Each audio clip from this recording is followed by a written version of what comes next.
Go ahead. Good morning, and welcome to the Roadmap to Mill Redevelopment, a four-part webinar series. I'm Colette Santasiri, the Executive Director of the New Jersey Institute of Technology's Technical Assistance to Brownfields Communities Program, otherwise known as NJIT TAB.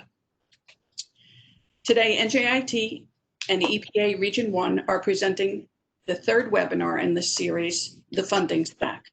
Next slide. Before we begin, I have a few housekeeping items. All participants will be muted during the webinar. At any time during this webinar, if you have any questions, please type them into the Q&A box and make sure the setting is on all. If your question is for a specific person, you can note that in the question as well. And if you notice in our, I believe it's in our chat, some of our speakers are going to include their contact information. So you can check that out as well.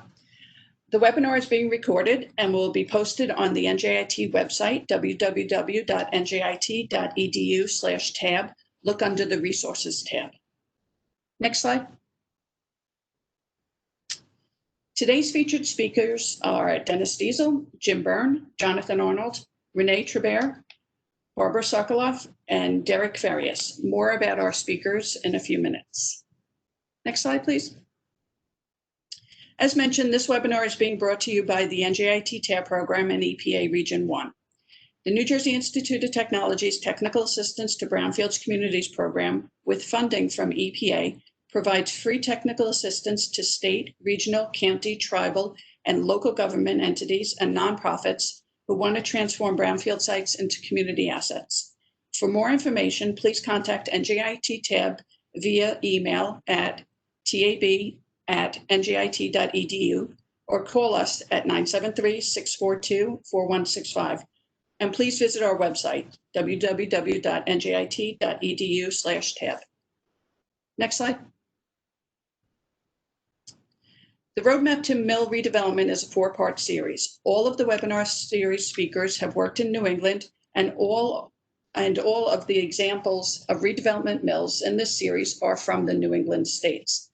The first and second webinars in this series have already been held, and you can find the recordings on the NJIT website. If you want to register for webinar 4, please visit the NJIT website for more information on registration. Next slide. Now, to hear about the great work EPA is doing, it's my honor to introduce Dennis Diesel, Administrator of EPA Region 1. Dennis is a New Hampshire native who has spent much of his life working in public service in the nation's capital and joined EPA having worked for over 20 years on energy, environment, and homeland security matters in the federal government. He most recently worked at Dow as the Director of Federal Government Affairs, where he focused on environment, energy, and regulatory affairs. Dennis, welcome.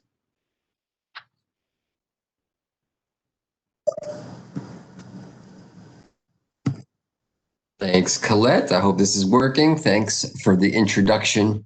Again, I think we're getting better at this is number 3. So thank you. Good morning, everyone. On behalf of EPA Region 1, welcome to today's webinar. As Regional Administrator for EPA's New England office, I'm happy to be here to open the webinar and welcome everyone to this important conversation. First, of course, I hope everyone on the phone and on the call is faring well during this pandemic, and that you and your families are safely balancing life, work, school, and the changing seasons.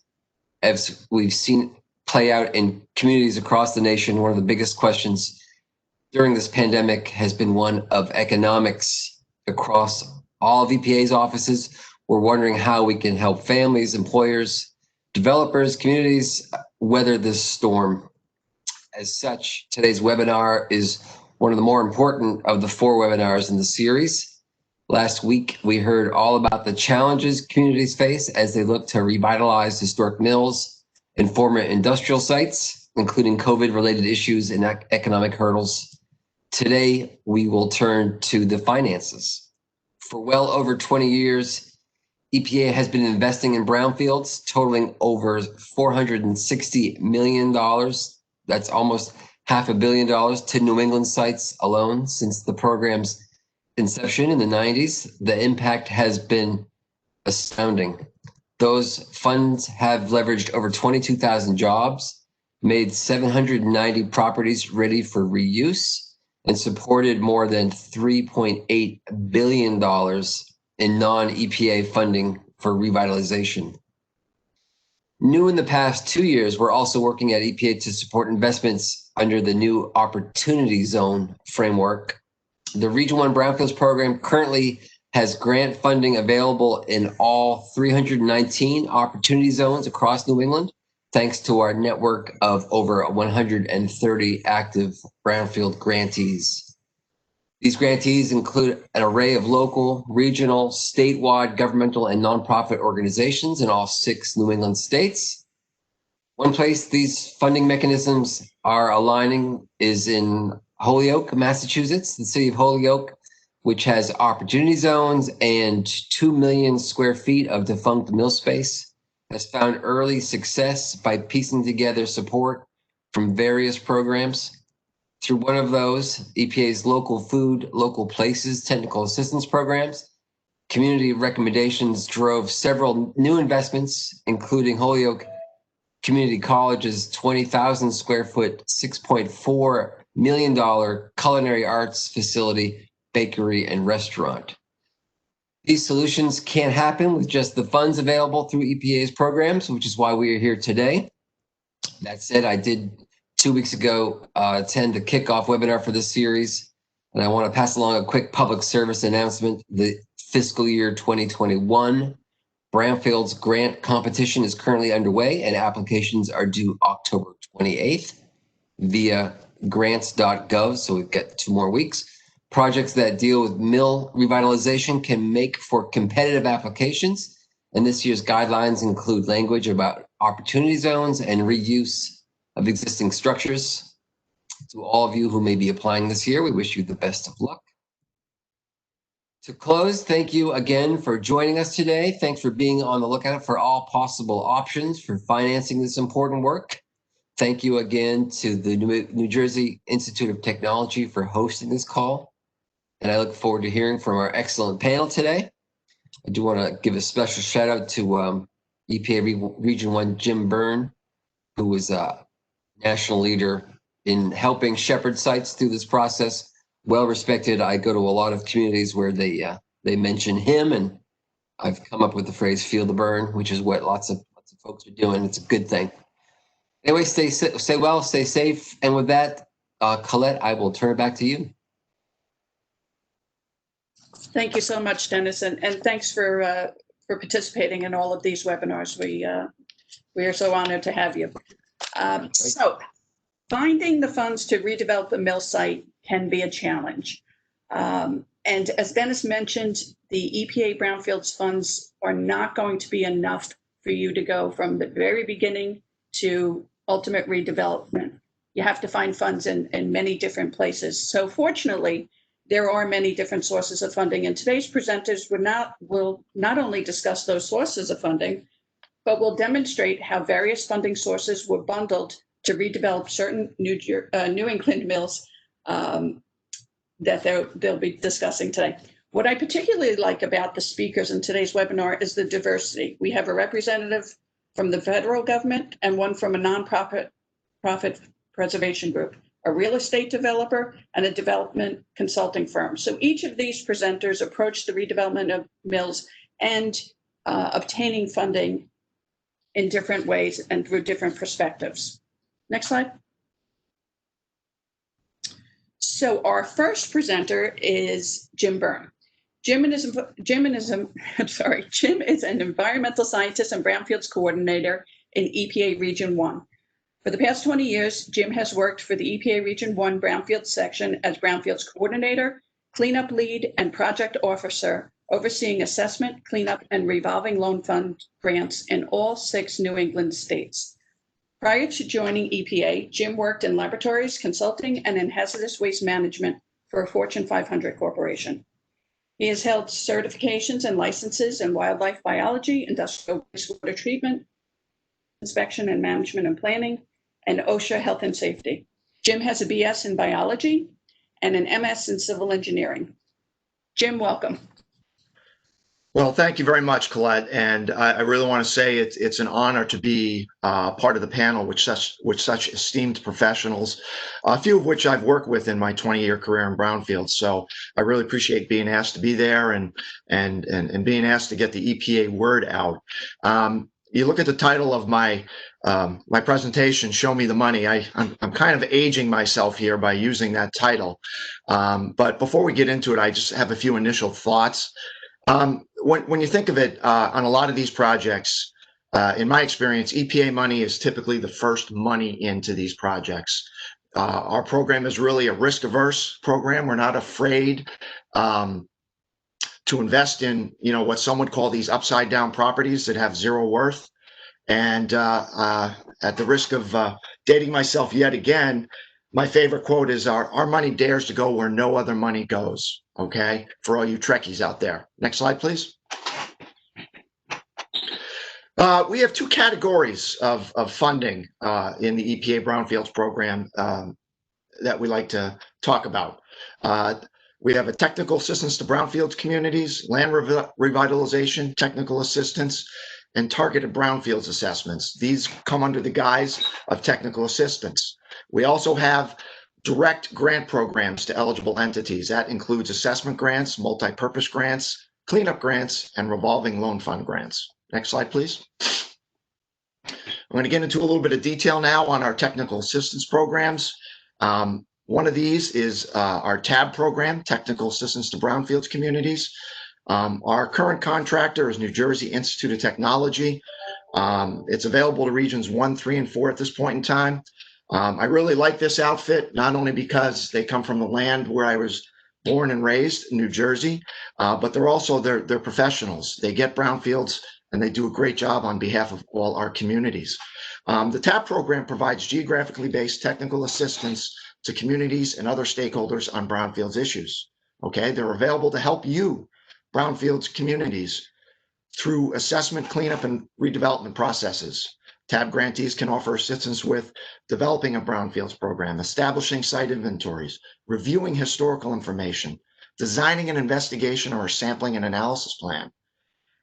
They can help you in planning for cleanup and redevelopment and for preparing grant proposals. Next slide, please. Another one is a program that was started a few years ago. It's run out of our DC headquarters. It's a Land Revitalization Technical Assistance Program. This provides you with an EPA contractor for assistance in planning and redevelopment activities, typically worth $20,000 to $30,000 in contractor dollars. They can, as mentioned, they can help you in planning and redevelopment, stuff such as infrastructure analysis and finding funding sources to help you assess, clean up, and redevelop your brownfield site. In terms of mills in this region, we have used this project successfully at the Great Northern Paper Mill in Millinocket, and also the Lincoln Pulp and Paper Mill in Lincoln, Maine. Next slide, please.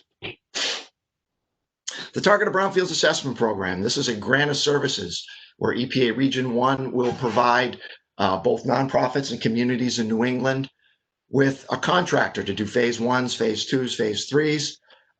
We found this especially useful for small and rural communities, as well as environmental justice communities.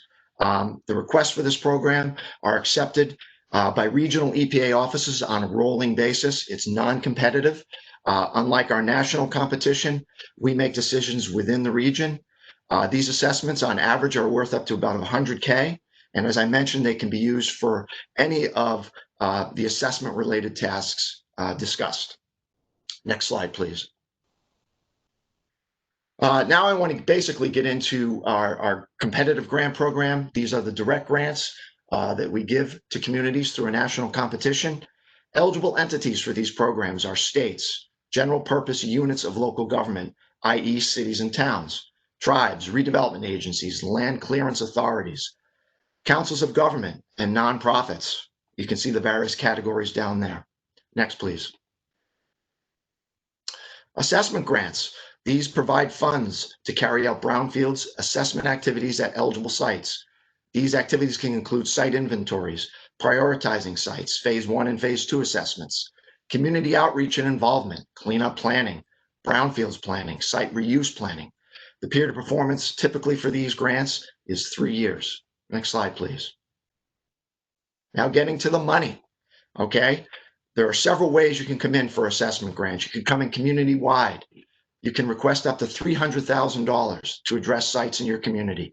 You cannot spend more than $200,000 per site, however. You can come in a site-specific manner.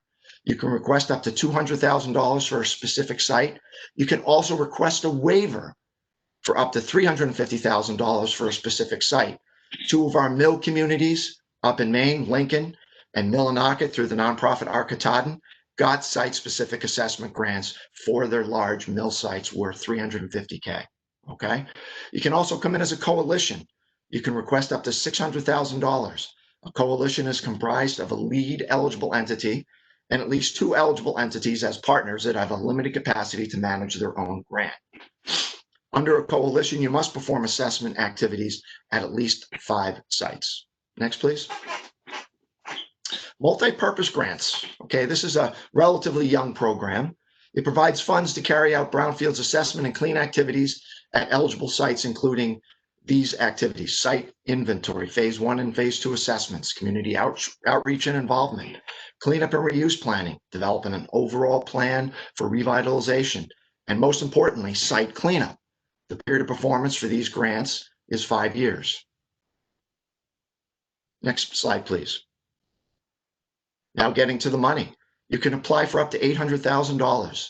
70% must be spent on site-specific activities, and at least $200,000 must be spent on site cleanup.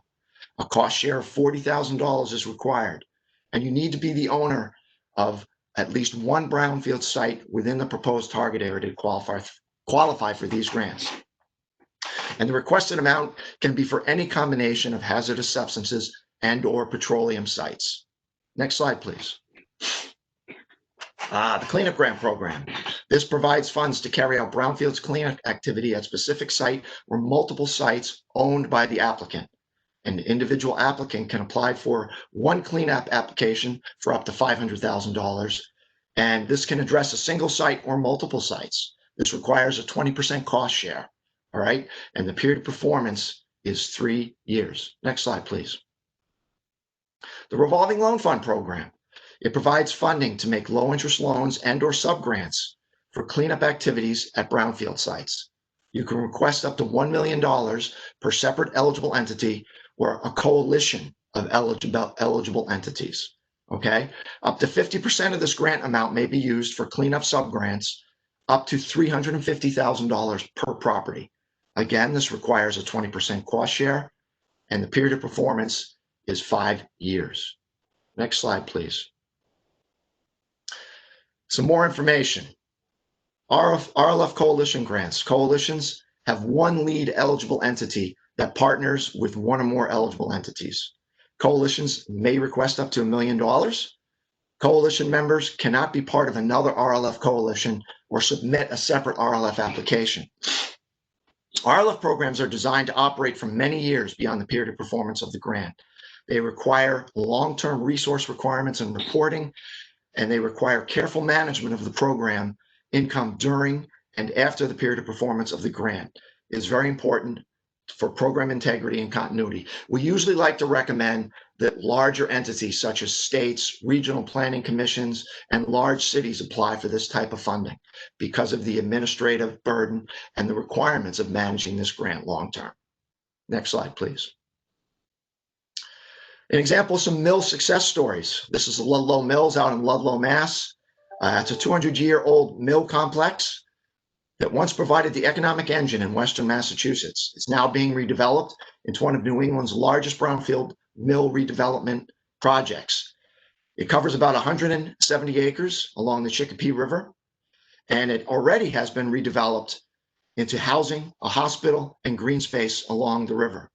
Future plans for the 50 historic mill buildings include a $50 million mixed-use project that is expected to create close to 200,000 jobs and attract $300 million in private investment, and increase municipal property tax revenues by $2 million a year, right? It's located in an opportunity zone. It's located in the Ludlow Village Historic District and is listed on the state and National Register of Historic Places. And it's in one of the most economically disadvantaged regions of Massachusetts. Next slide, please. This is really one of the success stories where the EPA money was the first money in. We worked with the prospective purchaser and also the existing property owner back in 2009. We performed a phase 1 and phase 2 activities out there to give the prospective purchaser an idea of what environmental liabilities they would be facing. Okay, so here we were the first money in. We worked very hard with our partners, the Massachusetts Department of Environmental Protection, basically to make sure this site was assessed and was ready for redevelopment, cleanup and redevelopment, sorry. According to West Mass, who is now the owner, they're an economic development corporation based in Springfield. The $1.3 million that EPA has invested so far has already leveraged over $127 million in other federal, state, and private funding. What really blows me away here is that 94% of this money, this leverage funding, is private capital. Okay, this represents about $100 realized for every dollar of EPA investment. Okay, as I mentioned before, over the next 20 years, the project is projected to create 2,000 jobs, attract $300 million in private investment, and increase annual municipal property tax revenues by $2 million. This is really one hell of a success story. And it just goes to show you not only what EPA money can do, but with what partnerships on all 3 levels of government can affect here. Just an incredible story. All right, next slide, please. This is a quote from Jeff Daly, who's the president and CEO of West Mass Area Development Corporation. You can really read it right here. EPA involvement, funding, and support has been instrumental to the success of this project. If it wasn't for EPA's commitment to our project, we wouldn't be able to attract the type of private and public investment into the mills that we are now experiencing. I told Jeff he really has to stop at this because he's making me blush with all these great words. But you know, this is really the truth right here. Next slide, please. Here's some available resources. We have a great website. Not only our regional website, but our headquarters website is great. And I must say, I had a major brain fart here. As I was going over this morning, I forgot to put in my contact information. So all of you that want to contact me with any questions and or information, I put my contact information in the chat box. And also, I would say that if you click on the EPA Region 1 Brownfields website, my contact information is there as well. Really, I appreciate being asked to be on this webinar. Thank you very much for your patience and attention. And please remember to stay safe and healthy out there. Thank you. Thank you, Jim. I really appreciate you participating in this webinar. And that was a lot of information. So if anybody has any questions about the EPA program, please reach out to the regional office, or you can reach out to NJIT tab. So our next presenter is Jonathan Arnold, founder of Arnold Development Group. Jonathan specializes in creating high-performance buildings located in transit-oriented neighborhoods. During the past 17 years, he has developed more than $125 million in multifamily and mixed-use development, and worked as a development consultant on more than $4 billion in multifamily housing.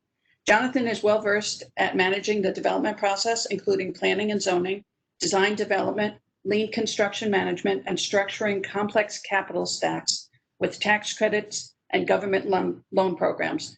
Jonathan holds a Bachelor of Architecture from Cornell University and a Master's in Real Estate Development from Columbia University.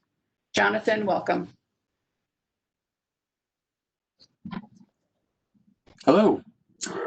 Can everyone hear me? We can hear you, thanks. Great. First of all, Jim, I think I'm going to make you blush more in my presentation, so just be forewarned. If we can go to the first slide, and let me first say thank you very much for inviting me here to speak with you today about this project that has been a labor of love for our group, and one that we're very proud of, and also could not have been accomplished without the assistance of the EPA and their programs. The Mayo Mill historically was first built as a woolen mill in the late 1800s. 1886, I believe, was one of the first buildings. It was added onto in multiple phases. Became a furniture manufacturing company known as Moosehead Furniture. And in 2009, the furniture manufacturing facility ceased operations, and the town took the building for back taxes. Next slide. When we visited the town for the first time, this is what the mill looked like. It was in quite a state of disrepair. Next slide. The mill is 60,000 square feet, comprised of 3 buildings. This is the 3-story concrete building that was built in 1908. Next slide. This is the original mill building with the historic cupola. Next slide. And had taken this building into receivership and gathered together stakeholders in the community and put together a visioning document of what they wanted to see happen at the mill. What we're looking at here is Dover Foxcroft, and it's their main street. And far left in the image is a grocery store. Center to the image is the mill complex. Across the street is a movie theater, several restaurants, a couple hardware stores. And our development company specializes in developing in walkable areas because we see that as where most of the demand will be over the next 20 years in the United States, meaning that you can live, work, play, and not have to get in your car to do basic errands and have social connectivity. We read what the town wanted to do, and we agreed wholeheartedly that this should be a mixed-use project with residential and retail and commercial space. We responded to the RFP, and we were very realistic in how we responded in terms of what it was going to take to successfully redevelop the mill. And we basically said that the mill could handle or support only so much debt and equity, and that there was going to be a significant gap that needed to be met. The town was willing to work with us to we would take on the development. Next slide. So as part of the community outreach and visioning process of this, we did a lot of visualization of what the mill could be and met with the various stakeholders and arrived at this ground floor combination of uses, where in the upper left is a small office space. On the upper floors would be 22 apartments. And there is a hydroelectric. We are now in a phase 2 getting around to renovating. We envisioned having a restaurant, a farmer's market, and an inn and a cafe against Main Street. Next slide. Then we created a rendering showing what the mill could look like. About half of the community thought that it could be done, and the other half thought that we were out of our minds, and would literally sit in the back of the room and chuckle as we made various presentations. Next slide.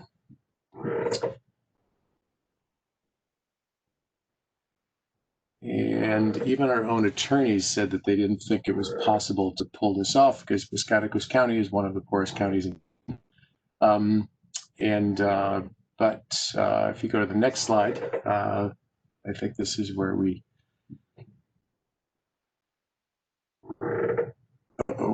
Okay, so what was our approach?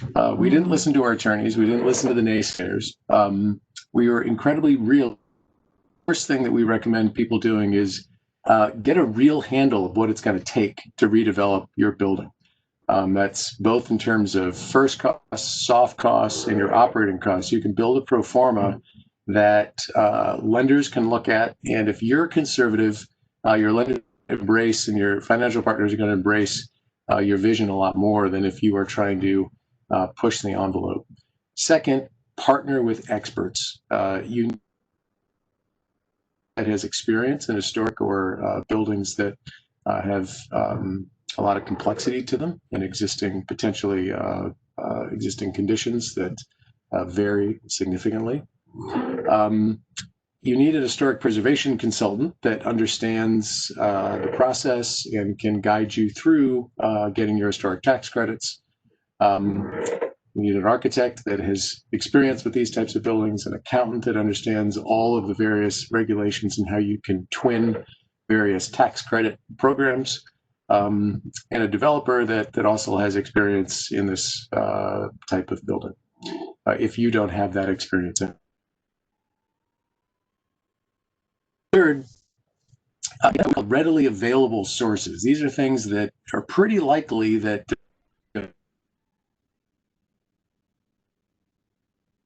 written your project, a loan to pay for some of the first costs and development costs. Next, tax credit equity. The state of Maine has both has a state historic tax credit program and the new market tax credits may be available. In our case, they were not. Low income housing tax credits, if you are doing a income restricted project, we did not opt for that on this project. And then cash equity. How much cash can you put into this and get a return or whatever your hurdle rate is for your capital? After you exhaust or add up those sources, you're left with a gap. And then you need to look at what are the potential ways to fill that gap. And in our case, the EPA cleanup funds that Jim outlined, we used a number of those programs, and I'll get into them a little bit more next slides. The EDA was an agency that we were able to, oh, sorry, if you can go back one, I didn't mean to jump yet. EDA is a potential other source. TIF, tax increment financing on this project. PACE is another new source that is potential for these.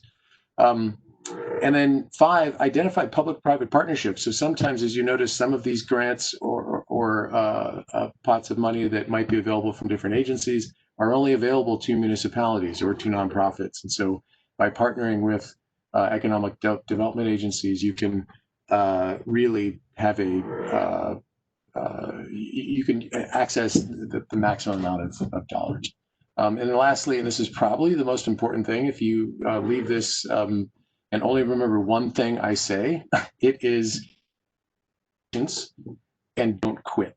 And even when it looks impossible, turn over a couple more rocks, be creative, and you'll find that there's usually a way to solve whatever the problem of the day or week is. Okay, next slide. So in understanding your costs, you need to understand your hard costs and your soft costs. So the upper part of this slide is listing all of the various things that we are going to do from a construction standpoint, including the cleanup, including build out of office apartments, various renewable energy components, and then your soft costs. This list of soft costs, as you can see, is significant. It's nearly a third of the hard costs. And as I said to you before, our attorneys told us this was impossible to pull off, $10.5 million in one building. Next slide. And our response was, we'd like to see a list of all the potential sources that we could to fill the gap. And we applied for all that we could. And after 2.5 years of turning over rocks, we were able to fill the gap, and the gap went to 0. And this, as you can see here, there's several RLF funds, and so you're able to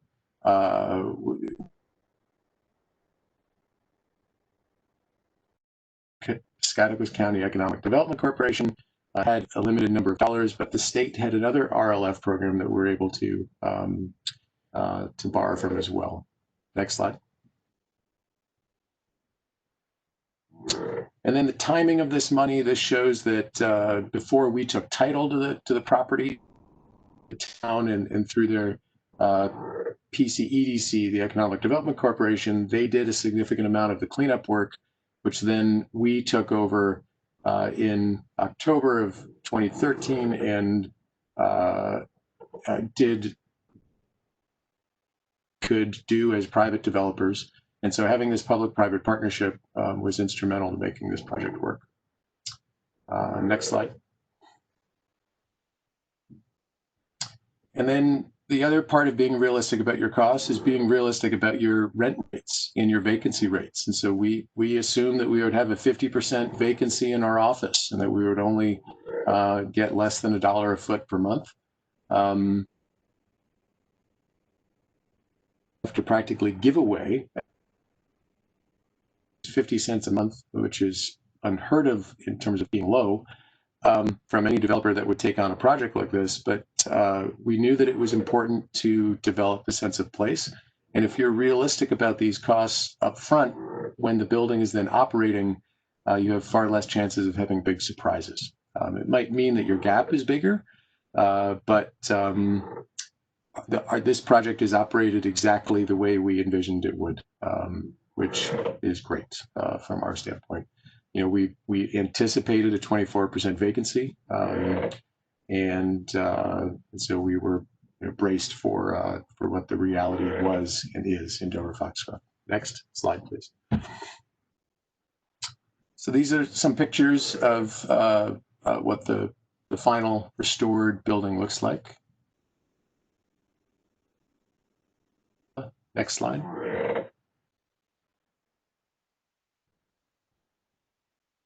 So that dilapidated building in the beginning, this is that same view from across the river. The views out of these units and all the spaces in this building are unbelievable, picturesque with the river running around it. Next slide. We do have a 6-room inn in that first floor against Main Street, and it's won, I think, several awards. I think the award it won was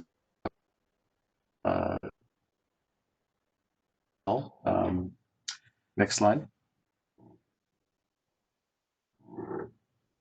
We created a patio between the two buildings. It's a great space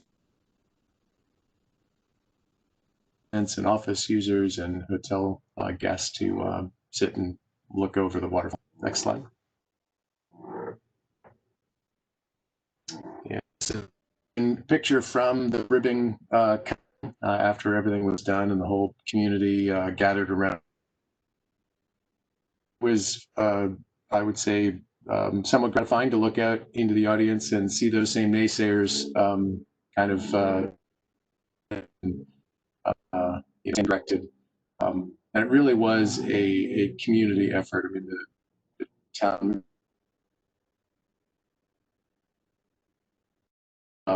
the support we had was unbelievable. And I think that is the end of it. Maybe next slide, I might have a contact page in here.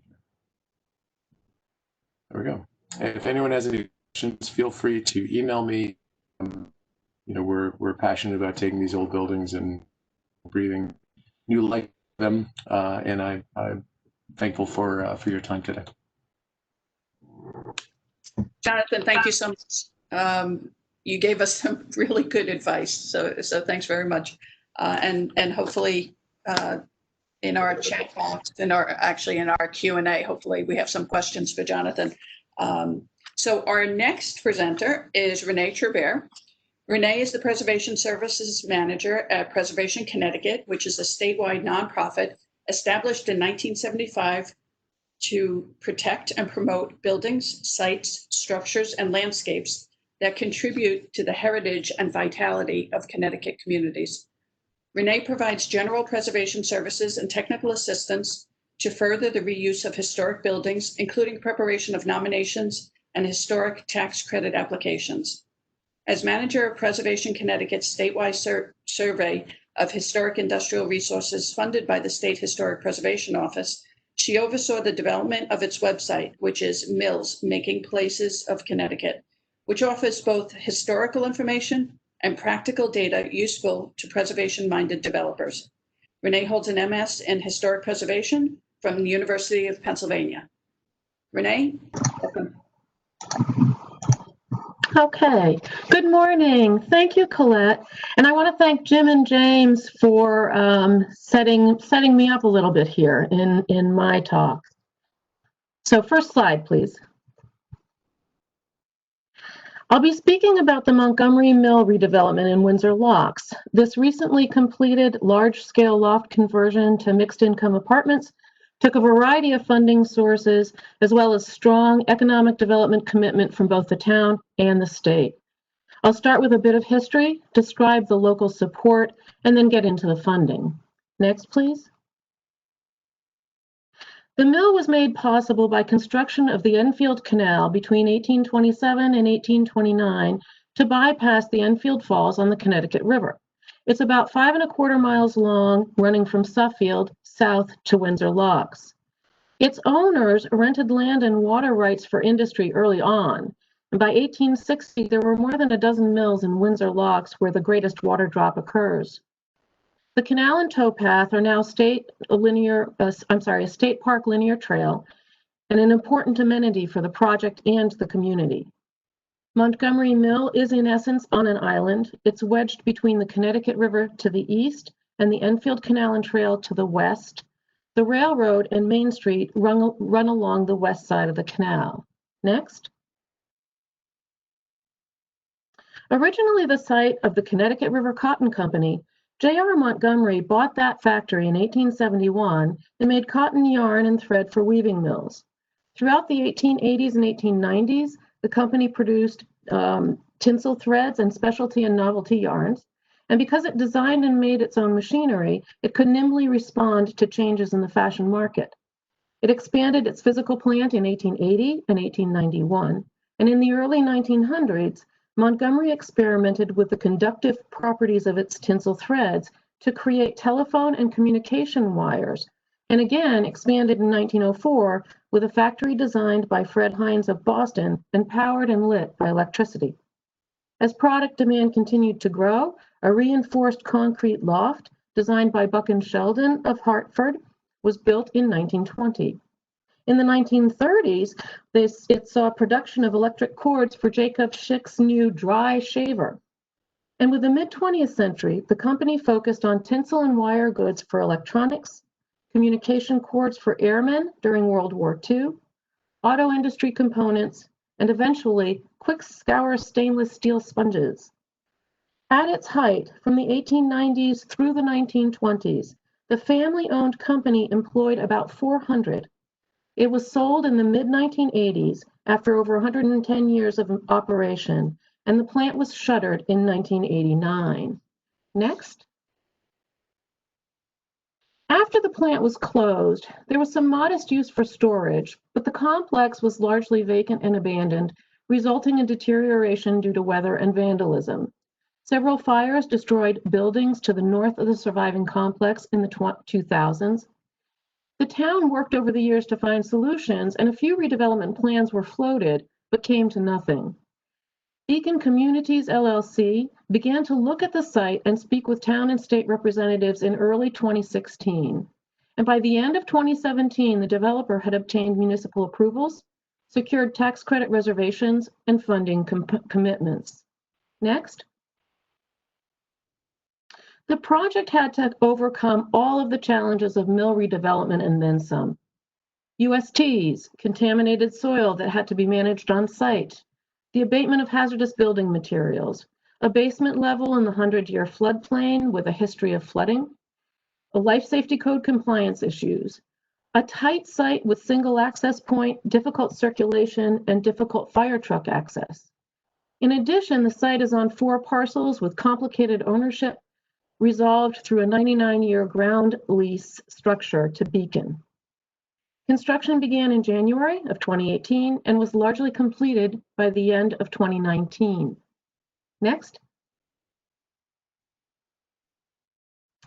The project took just 4 years from initial negotiations to completion. Thatcher Tiffany, Director of Development for Beacon, credits the town for its committed support and advocacy at the state level. Participation in Connecticut's Brownfield Remediation and Revitalization Program helped streamline the environmental remediation and review process. And the project team of architects, structural, civil, landscape, and environmental engineers found creative solutions to the many site issues. Leasing applications were accepted beginning in January of 2019, and the property is actually now 96% leased out. The building was already occupied when the governor and other state and municipal officials attended the recent grand opening. Next, please. So as mentioned, an important factor in a realization of this project was the town's commitment to revitalizing the downtown area. It conducted studies, addressed zoning, and adopted adaptive reuse regulations. In all of this, it recognized that the mill, a prominent landmark at the gateway into downtown, was key to its economic development goals. With CONDOT's decision to build the new train station downtown, both Main Street and the mill coalesced within a transit-oriented development program. The mill was given priority in the 2012 TOD study in the sequencing of municipal activities such as infrastructure capital improvements. And a recent $2.9 million Complete Streets award to the town to redesign Main Street complements the mill reactivation. Next, please. The town also offered direct project support. It conducted Phase 2 environmental assessment under a DECD Brownfield grant. It gave a 33% reduction in the per unit cost of sewer main connection on the 160 proposed units. It adopted a tax increment financing policy in October 2016, and under the agreement specifically with Beacon, will split the incremental property taxes realized over 10 years as a result of the increased property value of the project. So with this, Beacon was able to capitalize on the future revenue to secure a loan. It applied for and was awarded both an Urban Act grant and a Brownfields loan for the site, which the town turned around via loan agreements with Beacon. Next. Beacon obtained 9% low-income housing tax credits from the Connecticut Housing Finance Authority with a program of 81 tiered income-restricted apartments and 70 market-rate apartments. The mill was listed on the National Register in 2017 for eligibility to historic incentives. And Connecticut SHPO offers a 25% credit with a 5% bump for either an affordable housing component or, as I think it was Jim who mentioned, the opportunity zone component. This project actually utilizes the former. Since the tax credit reservations are secured before the start of the project, but the credits themselves are not issued until completion, Beacon found equity investors to generate capital for construction. The state historic rehabilitation tax credit will be purchased by Eversource. And as the state credit is a taxable event at the federal level, Beacon also entered into a tax voucher loan agreement with Preservation Connecticut, a nonprofit, to minimize the federal tax exposure and maximize the amount of equity that goes into the project. Next, please. Okay, so now a breakdown of the funding stack, starting with loans. The first mortgage consisted of initial 36-month fixed-rate construction loan with Bank of America, converted upon completion to a fixed-interest permanent loan with Boston Private Bank. The Brownfields grant loan from the town has a 1% interest rate and a 20-year term with no repayment until maturity. A portion may be forgiven by the state. The Urban Act loan from the town has a 40-year term, again, with no repayment until maturity. The Connecticut Department of Housing loan is also 40-year term through the Affordable Housing Flex program. And the TIF district loan is at 6% with the Boston Community Loan Fund and payable at the end of the 10-year TIF agreement with the proceeds of the real estate tax rebate. Next, please. As to equity, the majority of the equity, as I mentioned, is from tax credit investors who will typically put a percentage of the value of the credits into the front end of the project, and then they receive the realized tax credits at the back end. In this case, Beacon's also deferring its developer fee for a dozen years or more, however long is necessary. Next, please. So this is the complete funding stack. With a project total of $62.6 million, about 65% was funded with equity investment and 35% through loans. This kind of echoes what Jim was saying about the leverage that some of the brownfields investment can make. Thatcher Tiffany has said that the most challenging aspects of assembling the capital stack were obtaining the LIHTC tax credit allocation, the DOH loan, and locating the equity investors for the tax credits. Still, the financing was assembled in about a year and a half from Beacon's initial inquiries in 2016. Next, please. Now, for those of you who might be interested in less complex projects than Montgomery, successful mill rehabs in Connecticut are also done on a much smaller scale with less daunting capital needs. At the Hilliard Mill, for example, which admittedly has no major environmental issues, the owner is using traditional commercial bank loans, doing the work in phases, and applying for state tax credits on a per building basis. Of the 6 buildings on the site, at this stage, 1 has already been rehabbed without tax credits. 1 is in construction with a tax credit reservation, and a part 2 has just been submitted for a third. Next, please. So to follow up on the Montgomery, Preservation Connecticut has been hosting noontime preservation talks, and you can actually hear directly from the team members on that project. We have an October 7th recording that's available on our YouTube channel and is very interesting. And it goes into some of the architectural challenges, some of the site challenges. For information, as Colette mentioned, about historic mill properties in Connecticut that may be opportunities for redevelopment, a website that came out of a SHPO-funded survey of historic industrial resources is available and can be searched. And then Preservation Connecticut staff are also available to offer information and guidance for anyone looking to revitalize historic properties. So thank you very much. Well, thank you. I really appreciate the presentation. I just want to remind everyone that if you do have a question, please type it into the Q&A box, because after this next presentation, we're going to open up the discussion for Q&A. So our final presenters are Barbara Sokoloff and Derek Farias. Barbara is president of Barbara Sokoloff Associates, a multifaceted development consulting firm, and Derek serves as its vice president.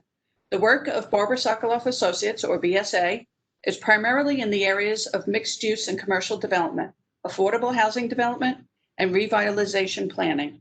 Clients include nonprofit and for-profit developers, cities and towns, and state agencies. BSA is known for creating innovative financial solutions to complex projects. So Barbara, take it away. Thank you, Colette. And Derek, Derek will also be on with me. We appreciate the opportunity today to talk about the types of projects that we do, but specifically the Waterfire Art Center in Providence. Next slide. So as Colette has already said, we specialize in community revitalization projects and affordable housing. Particularly, we use low-income housing tax credits. We have done about 9% tax credit developments, many of them with historic mill buildings. In the last 12 years, we have been using new market tax credits, which we'll talk about more extensively as we go on. In addition, we used federal and state historic tax credits. And in this particular project of Waterfire, we use a state economic development credit called the Rebuild Rhode Island credit from Rhode Island. Next, please. So let me tell you first about Waterfire. Many of you may have already heard of this.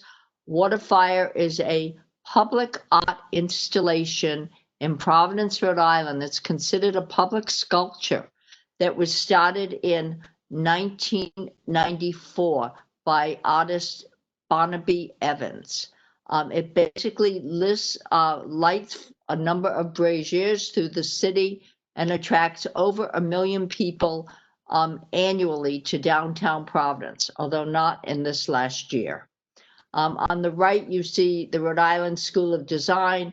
On the left and in front of us, you see, a number of historic buildings in Providence, except not straight ahead of us. Next slide, please. So this is the Waterfire Building. Let me tell you a little bit about this. It is part of the historic, Federal Historic District, known as the U.S. Rubber, originally known as ALCO, the American Locomotive District. Believe it or not, in 1905, they were making cars there that were selling for $6,000, a French car, and that today would be $177,000. As the automobile and as the industry changed and they moved where they were making cars, U.S. Rubber took over the site. And this building actually was not built until 1929, but it is part of the U.S. Rubber Federal Historic District. Next slide, please. So these are just some slides. It's a single building that we were working on. So Waterfire decided they wanted to acquire this building. Jim will appreciate this, that in 1913, they had a press conference in which they announced the award of a Brownfields cleanup grant. And I called Barnaby Evans, who is the head of Waterfire and the creator of it, and said, I think I have some thoughts as to how we can get additional funds for this building. And so EPA was the first in. Originally, to tell you the truth, Waterfire was intending to use this to move their offices in it and to store their trucks there. As we worked with them, and it evolved into an art center, that they would like to do a Waterfire Art Center. So that this was really, the whole planning was an evolution. Next slide, please. This is the inside of the building. As I said, it's a single building, 37,000 square feet. Next slide, please. And this is the building as it is done to a great extent, but not totally finished. Next slide, please. And this is the building as completed. So this does not look like it is a building storing trucks. As I said, it has significantly evolved and evolved not only into an art center, but into an event center. And many things have go on here beyond hospitals and schools and arts foundations having their annual meetings here, weddings taking place here. There are a number of installations. To me, one of the most interesting one was when they took Rosa Parks' house and reconstructed the original house in here, and then had a number of seminars around that, around Rosa Parks, around segregation, all aspects for a week. It was simply fascinating.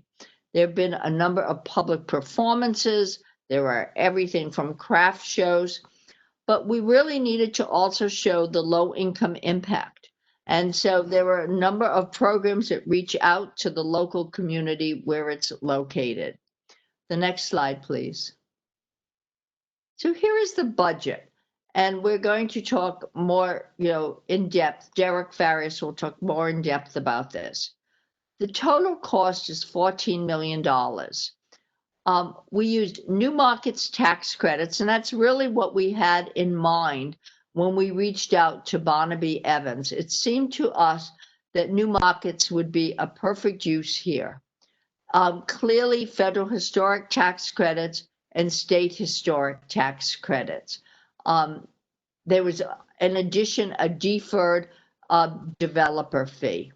We had other funds that came in were the cultural facilities bond, Brownfields cleanup money from EPA, as I've already stated, was the first money in, a LISC recoverable grant, and a capital campaign.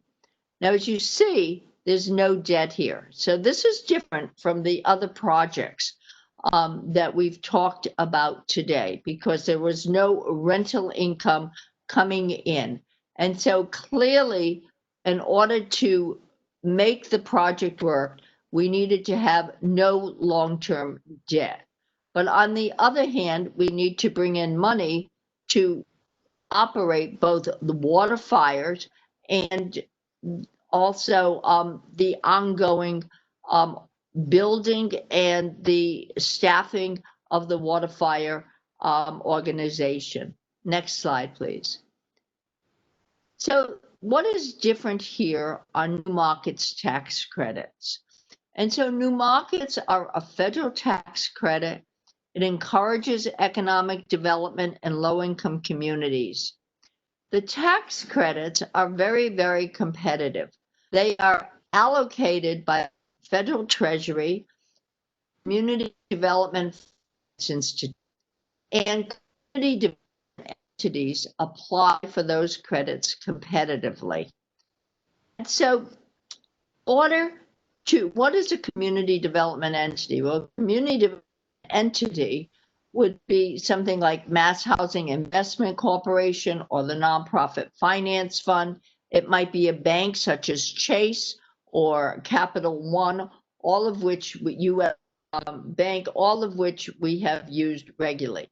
It's an extraordinarily competitive process, but as you can see, it can bring a significant amount of money. Can we go to the previous slide, please?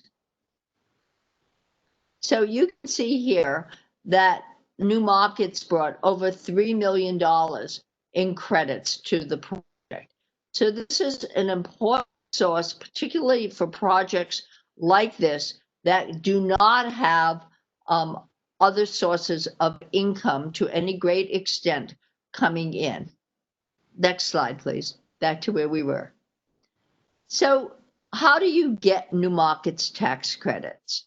Well, you need to be, as we said, in an application for a community development entity.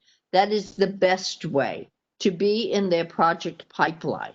So anyone here that has a potential project, you need to have a good story. You need to be very specific about your story, what the low income impact is, what the jobs are that will be created. Now, it's possible to have a project that is not in a pipeline. Applications are due this year in November, and we're working to put projects into various CDE pipelines, both national CDEs as well as regional CDEs. I will tell you, not Rhode Island, and we have projects in Rhode Island, Massachusetts, Connecticut, and New York. And New England has not fared well in the last 2 years with the allocation of New Markets. And so it's very important that we also can reach out to national CDEs. Consortium America is one. There are numerous national CDEs. The second piece of this is that when the projects are aligned, when the allocations are announced, probably early summer, projects that are ready to go will be those that are approved, even if they were not in a pipeline. So let me introduce Derek Farias. I generally am the person who puts projects together. I describe Derek as the person who makes projects happen. So Derek, if you would please take over. Sure. Thank you, Barbara. We can go to the next slide. And so what makes a project eligible for New Markets tax credits? So the program is geographic driven, right? That you have to be in a distressed or qualified census tract. So not every location, right, would qualify, but certainly locations where there's in a low income area are eligible to receive New Markets credits. Just the real purpose of the program is to create economic activity in economically distressed areas. And so as Barbara was describing, right, the project needs to have a strong community impact, particularly for the low-income community. And so that can take a couple different forms, right? It could be job creation in a low-income area, right? It could be a manufacturing project or another type of project that would create good paying jobs, career-oriented jobs in a low-income area. Or in the case of something like WaterFire, right, it can be a project that is creating services for low-income areas. And so WaterFire really has partnerships with a lot of local organizations. They work with the local schools in the area to have kind of in-person trainings and events at the building, teach kids science and math skills by kind of repairing and working on the boats and the trucks that WaterFire uses to put the event on. WaterFire also has a lot of relationships with local arts organizations, particularly kind of cultural arts organizations. And so there are lots of performances, dance performances, theater, musical performances, anything you can imagine taking place in that building. And WaterFire is providing that space at a very low cost for those groups to be able to use. Readiness to proceed is really important, right? This is, as Barbara said, a very competitive program. And so, if CDE is choosing between two projects, they're going to pick the one that's more ready to proceed, that has all of its funding lined up, right? All the funding that's going to be used to match the new markets credits is all committed and ready to be deployed. And a project that has all of its construction ready to proceed, right? Has complete architectural plans, has a firm price from a contractor, has building permits and all the permits, right? And is ready to start construction. As Barbara said, right, it's an extremely competitive program, both competitive for the CDEs who are applying to the government to get allocation. And as Barbara said, right, in New England, it's been difficult in the last couple of years for the CDEs to receive awards. But then once the CDEs receive their awards, they have many projects to choose from, right? And so making your project stand out or differentiate from the other projects that are competing. Next slide, please. And so a little more about New Markets tax credit financing. So the credit is actually a 39% tax credit that's spread out over 7 years. And so the investor takes the credit or receives the tax benefits over 7 years. And, so it's a 39% credit, but the investors don't pay dollar for dollar for the credits because they're receiving the credits over 7 years. And so there's a time value of money discount on the pricing we see for the credits. And so there's been kind of a further reduction in the pricing on the credits due to COVID and the impact that that's had on investors and the equity market. And so now we're seeing pricing kind of in the low 70 cent, upper 60 cent range for the credits. And so when we factor in that pricing discount, we factor in the transaction costs. There are a high number of transaction costs here for the attorneys and accountants and ongoing asset management costs over the 7-year compliance period. We see kind of a net benefit to the project of 15 to 25% of the total project cost. And so that's consistent with the WaterFire project, right, which received about $3 million net equity from New Markets on a $14 million project. And so the New Markets credit, though, is flexible in that it can be paired with a variety of other sources. And so you saw that in the capital stack that we showed, right? We were able to pair the New Markets credit with federal historic credits and state historic credits and with a variety of other financing, the capital campaign that WaterFire had, the state cultural facilities grant money that WaterFire was able to raise, to pair it with conventional debt, right, on a project that was more similar to the previous projects. And so it is flexible in that it can be used with a variety of sources to bring a piece of the capital stack to bear. Next slide. So with that, I'll just conclude here by saying that we've closed 4 New Market projects, in the last 2 years, really. And these projects, this funding source has been critical for all of these projects to close because they're community revitalization projects. Many of them are done by nonprofits, but you really need to show that but for the New Market financing, a project could not go forward. So thank you very much. Well, thank you, Barbara and Derek. I would ask that all the presenters put their cameras on and unmute themselves because we are now going to address some of the questions. One, the director of the NJIT TAB program, excuse me, will facilitate the Q&A portion of the webinar. Sean? Okay, thank you, Colette.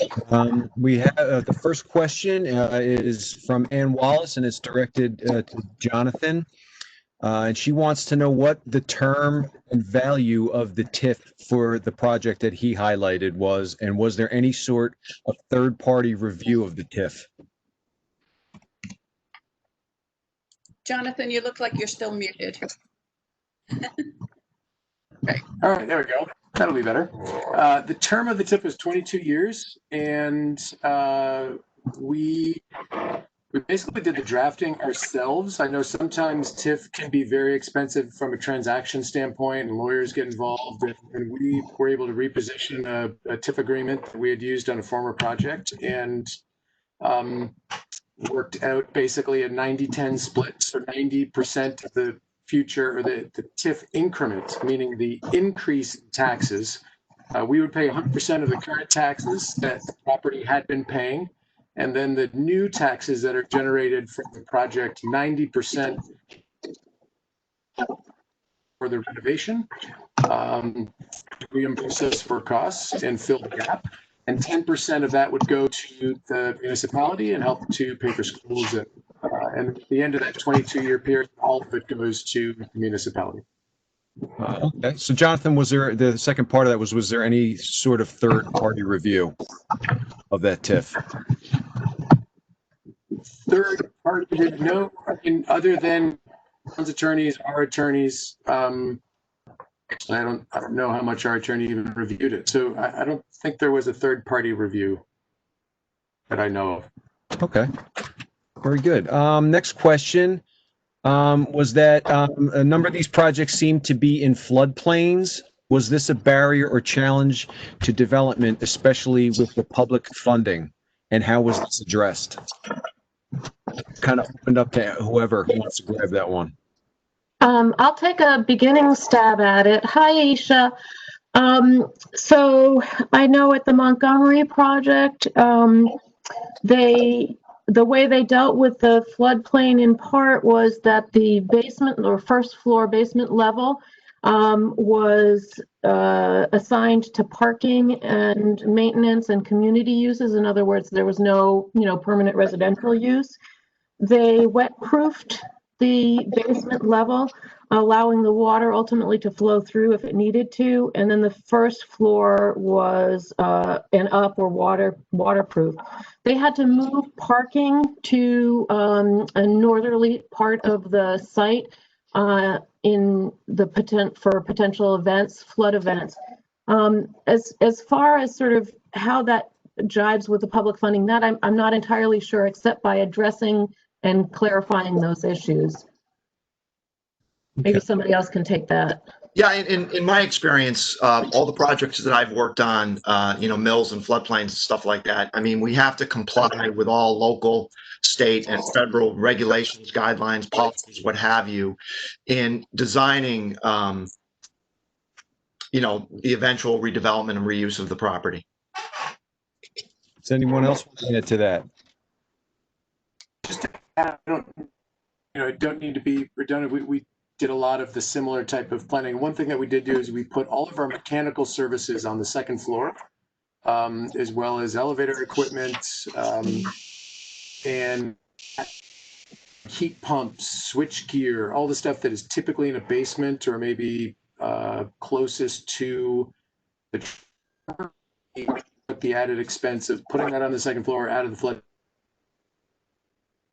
Should there be a flood event, our risk and damage would be minimized. Okay, great. Just to let everyone know that this was actually a topic that was discussed in the second Mills webinar. So if you're interested in hearing a little bit more about, some of the treatments that you can do to the first floor and the design of the redevelopment, I would definitely suggest that you go to the NJIT tab website, go under resources, webinars, and you'll see the recording of the second webinar 2, and there is discussion regarding dealing with the challenges of building or redeveloping these sites in a flood zone. So, and those I've gotten a few questions in, if this is being recorded. Yes, this is being recorded, and it will be available along with the presentations on that website at that webpage that I just gave you, along with all the previous two and the fourth one that we're going to have. So moving on to the next question is, any advice specifically for municipalities to reduce barriers, such as updating zoning in industrial districts, enabling infrastructure improvements, etc.? Let's jump on that one. I'm happy to start with that too. In Connecticut, we've seen industrial heritage overlays. Aisha, you could look to Putnam as an example of that. There's also redevelopment overlay districts, such as in Southington, Connecticut. And Windsor Locks adopted their adaptive use regulations, and then they adopted the tax increment financing policy as well. So I don't know, those are a few that I can think of offhand. Yeah, we actually, I mean, this is where the local partner, the host community, if you will, can be a key player in this by, looking at zoning laws, looking at chasing down funds to upgrade community infrastructure that supports these redevelopment projects. We've worked with Board of Selectmen, zoning boards, Concons, I mean, you name it out there. And I will say overall, if a community is on board, that's what can be, the fuel to spur the redevelopment. Okay. Does anybody else want to expand on that? One thing I would say is parking is always a big issue.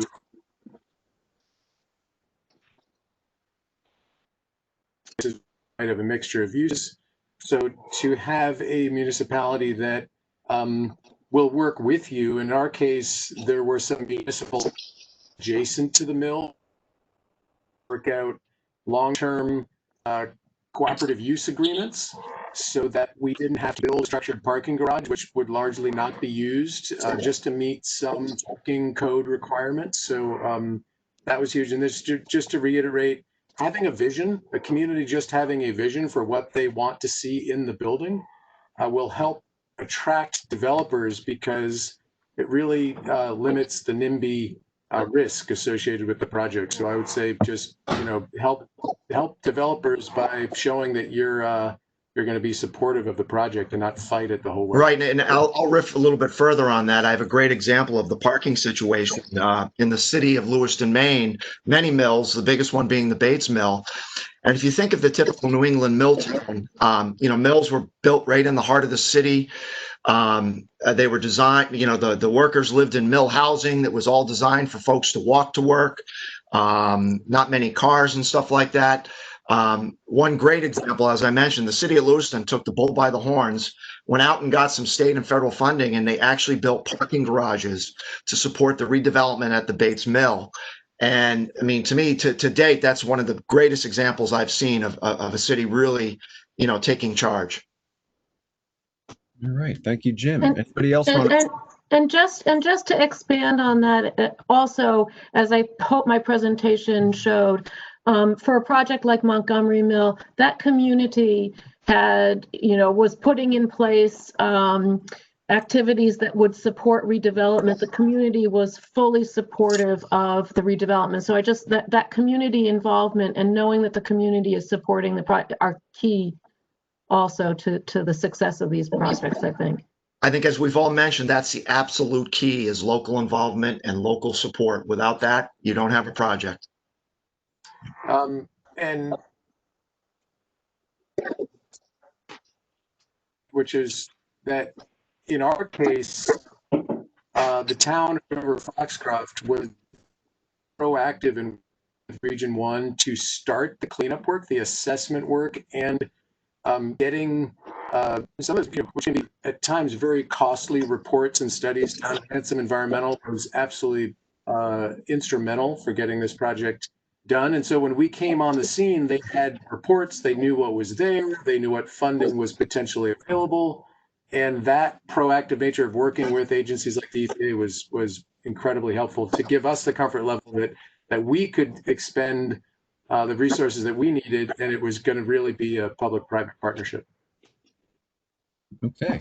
Well, great insight and answers. What was our last question, Colette?